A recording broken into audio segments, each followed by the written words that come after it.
नमस्कार दोस्तों, स्वागत है आप सभी का पाथफाइंडर पर। बांग्लादेश की जो प्रॉब्लम्स हैं वो ख़त्म होने का नाम ले ही नहीं रही हैं, बिकॉज अब एक और बहुत ही बड़ा सेटबैक देखने को मिला है for Mohammad Yunus and his government. Because दोस्तों एक लेटेस्ट न्यूज़ सामने आ रही है कि बांग्लादेश की जो रेल यूनियन है उन्होंने एक नेशन वाइड स्ट्राइक को अनाउंस कर दिया है और ये भी कह दिया है कि अब बांग्लादेश में कोई भी जो ट्रेन है वो नहीं चलने वाली है। आप लोग यहाँ पे देख सकते हैं, खबर जस्ट अभी अभी सामने आई है। Bangladesh comes to a halt because railway union के द्वारा स्ट्राइक को शुरू कर दिया गया है। हमारी हिंदी मीडिया ने भी कवर किया है कि अब ठप हो गया है train system because railway staff ने कर दी है एक नेशन वाइड स्ट्राइक का ऐलान। और इतना ही नहीं, इन्होंने बल्कि नेशन वाइड के साथ साथ ये भी कहा है कि ये इनडेफिनिट स्ट्राइक है, यानी कि जब तक सरकार हमारी मांगें पूरी नहीं करेगी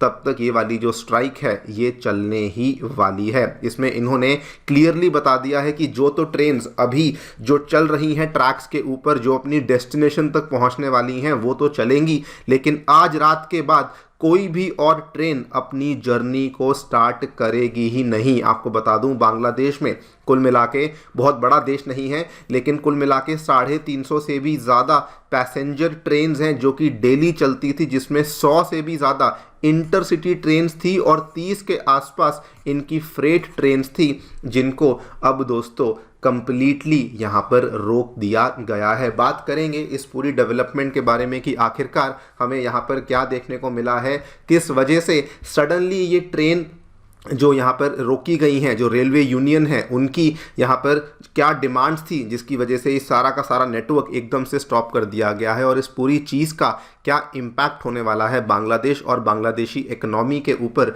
उसको भी समझने का प्रयास करेंगे। आइए शुरू करते हैं मेरे साथ। मेरा नाम है अनिरुद्ध। यदि आप लोग हमें फॉलो करना चाहते हैं, हमारे लेक्चर्स के अपडेट्स को प्राप्त करना चाहते हैं, तो यहाँ पर दिए गए टेलीग्राम चैनल्स के माध्यम से ऐसा कर सकते हैं। दोस्तों आगे बढ़ने से पहले आप सभी को बताना चाहूँगा कि आपकी यूपीएससी परीक्षा की तैयारी को आसान करने के लिए अब अनअकैडमी के द्वारा सभी के सभी यूपीएससी रिसोर्सेज को फ्री ऑफ कॉस्ट अवेलेबल करवा दिया गया है। फिर भले वो मंथली करंट अफेयर मैगजीन्स हों, प्रीवियस ईयर क्वेश्चंस हों, और अगर आप इस साल के प्रीलिम्स में अपीयर कर रहे हैं तो फ्री प्रीलिम्स के मॉक टेस्ट, और अगर आप एक बिगिनर हैं तो एनसीईआरटी नोट्स की समरीज, ये सभी चीज़ें आपके लिए अवेलेबल करवाई गई हैं। नीचे डिस्क्रिप्शन बॉक्स में आपको एक सिंगल लिंक है, उस पर जाकर के क्लिक करना होगा एंड ये सारे के सारे रिसोर्सेज आपको अवेलेबल करवाए गए हैं। फिर भी कोई डाउट है, कोई भी क्वेरी है, तो आप लोग नीचे दिए गए इस फ़ोन नंबर पर फ़ोन कर सकते हैं एंड हमारी टीम आपको हैप्पीली यहाँ पर असिस्ट भी करेगी, आपकी सभी क्वेरीज को सॉल्व भी किया जाएगा। All right, so directly coming to the news,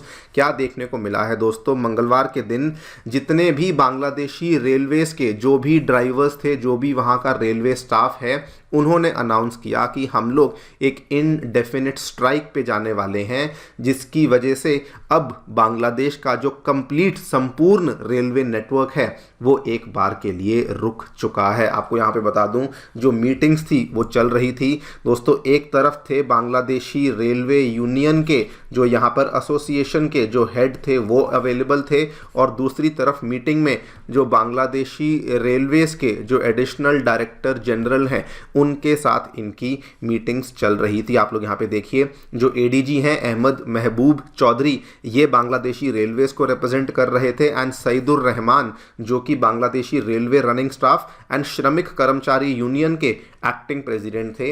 इन दोनों की मीटिंग्स चल रही थी, काफ़ी टाइम से ये मीटिंग्स चल रही थी, कोई आज का ये सिलसिला नहीं है, लेकिन ये मीटिंग्स ख़त्म होने के बाद इन्होंने ही अनाउंस किया, सईदुर रहमान ने अनाउंस किया कि मीटिंग्स में कोई भी फ्रूटफुल नेगोशिएशन नहीं हुई एंड इसीलिए हम लोग नेशन वाइड स्ट्राइक को स्टार्ट करने वाले हैं। आप इनका स्टेटमेंट देख लीजिए।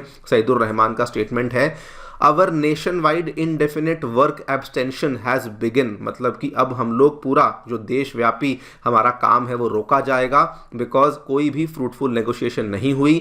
ऑल टाइप्स ऑफ ट्रेन्स, फिर भले वो कोई फ्रेट ट्रेन हो, फिर भले वो कोई ऑयल टैंकर वाली ट्रेन हो, जो भी हमारे परव्यू के अंडर आती थी उनको अब हम लोग नहीं चलाने वाले हैं। आप लोग यहाँ पे देखिए, कुल मिला के मैंने बताया 350 से भी ज़्यादा पैसेंजर ट्रेन्स चलती थी, जिसमें कि 100 से भी ज़्यादा इंटरसिटी ट्रेन थी जो कि वहाँ के नागरिकों के द्वारा इस्तेमाल होती थी।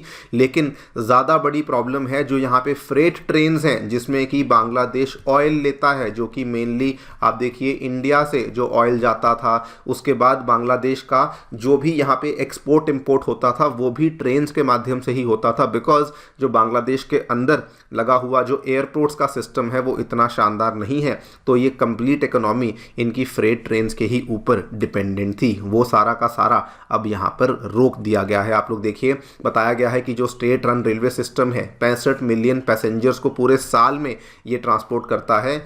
आई थिंक आपको मालूम होगा बांग्लादेश दोस्तों is one of the most densely populated country in the world. Area बहुत कम है लेकिन 170 मिलियन लोग रहते हैं, एंड वहाँ पर जो रेलवे नेटवर्क था ये उनके लिए बहुत ही क्रूशियल नेटवर्क था, उनकी इकोनॉमी की एक लाइफलाइन थी जो कि अब सडनली एक ही झटके में रोक दी गई है। और ये अगेन 36,000 किलोमीटर का नेटवर्क था जो कि यहाँ पे बिछाया गया था, लेकिन ये सारा का सारा नेटवर्क फिलहाल के लिए रोक दिया गया है। और बिफोर वी टॉक अबाउट कि इसका इम्पैक्ट क्या होगा, सवाल ये आता है कि असल में हमें ये सडनली इतनी बड़ी डेवलपमेंट देखने को मिली क्यों। अब इसके पीछे थोड़ी सी कहानी है, ध्यान से देखिए। असल में बांग्लादेश में उनकी रेलवेज़ को लेकर मैन पावर शॉर्टेज का जो इशू है वो काफ़ी टाइम से चल रहा था। फिर भले वो ट्रेन ड्राइवर्स हों, फिर भले वो ट्रेन ड्राइवर्स के असिस्टेंट्स जिनको हम लोग लोको कहते हैं, असिस्टेंट लोको कहते हैं, या रेलवे गार्ड्स हों, या इवन जो टीटी हों जो वहाँ पे टिकट चेकिंग का काम करते हैं। बिकॉज मैन पावर शॉर्टेज थी तो इनको अपनी शिफ्ट के अलावा एक्स्ट्रा आवर्स काम करना पड़ता था। लेकिन दोस्तों इनको क्या हो रहा था कि एक्स्ट्रा आवर्स के पैसे तो इनको मिल रहे थे, लेकिन इनकी यहाँ पे डिमांड ये थी कि जो एक्स्ट्रा आवर्स के बेस पे पैसा मिलता है, जो कल को पेंशन बेनिफिट मिलेगा, वो भी उसी एक्स्ट्रा काम के आधार पर हमें मिलना चाहिए। यानी कि हमारे जो रिटायरमेंट वाले बेनिफिट्स होंगे, जो पेंशन के टाइम पे पैसा मिलेगा, उसमें भी एक्स्ट्रा वर्क को इंक्लूड किया जाना चाहिए। और ये 2021 तक ऐसा होता ही था। लेकिन उस टाइम पे शेख हसीना की गवर्नमेंट थी, वहाँ पर उन्होंने क्या किया, पहले 2021 में उन्होंने इसको रद्द कर दिया, लेकिन फिर 3-4 महीने के बाद उन्होंने इसको फिर से शुरू कर दिया। सिमिलरली ऐसा उन्होंने 1-2 बार किया था।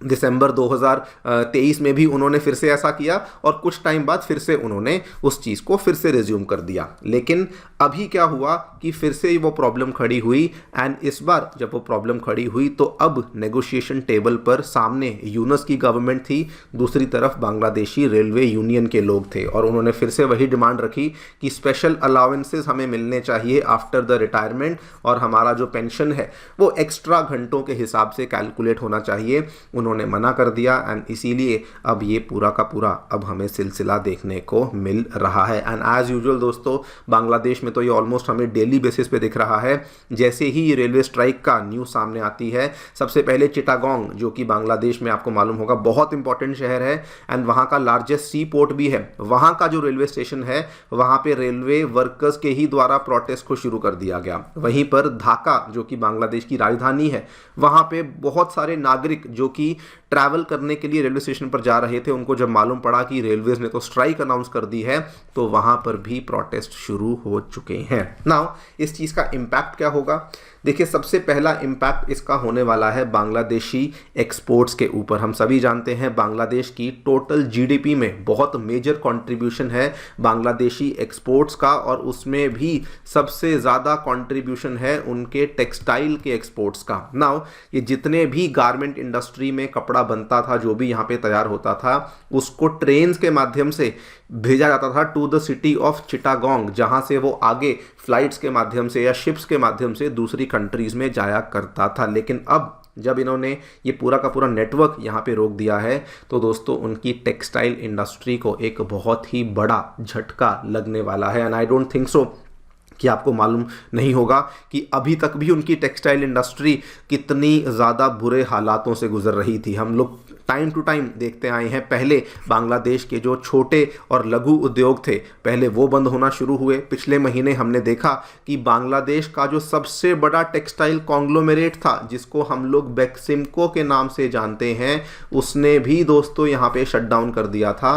बल्कि उस चीज़ को लेकर तो अभी तक प्रॉब्लम्स चल रही हैं। जो बेक्सिमको के वर्कर्स वर्कर्स हैं वो अभी तक डिमांड कर रहे हैं कि जो फैक्ट्रीज आपने बंद करी थी उनको रीओपन किया जाए, बिकॉज हमारे पास और कुछ करने के लिए नहीं है। तो उनकी जो प्रॉब्लम्स थी वो ऑलरेडी बहुत चल रही थी, और अब जब ये नई प्रॉब्लम आई है कि पूरा रेलवे नेटवर्क ही रुक जाएगा, तो इसके बेसिस पर और भी ज़्यादा दिक्कतें अब उनकी टेक्सटाइल सेक्टर को आने वाली हैं। और अगर आप इस चीज़ को क्लब कर दें विद द फैक्ट कि यूएसए जो अभी तक जो उनको फॉरेन एड मिलती थी अमेरिका से, जो बाइडन की सरकार से, वो भी बंद हो चुकी है, बिकॉज ट्रंप ने अनाउंस कर दिया है कि किसी प्रकार का फॉरेन एड अब बांग्लादेश को नहीं जाएगा। तो इससे उनकी प्रॉब्लम्स और भी ज़्यादा बढ़ने वाली हैं। देखते हैं क्या होता है। एक बात बिल्कुल क्लियर है, ये वाला जो रेलवे स्ट्राइक है बांग्लादेश इसको बिल्कुल भी अफोर्ड नहीं कर सकता। देखते हैं किस तरीके से हैंडलिंग होती है। आप लोग क्या सोचते हैं डेफिनेटली बताएं कमेंट सेक्शन में। Thank you so much for listening. Stay tuned and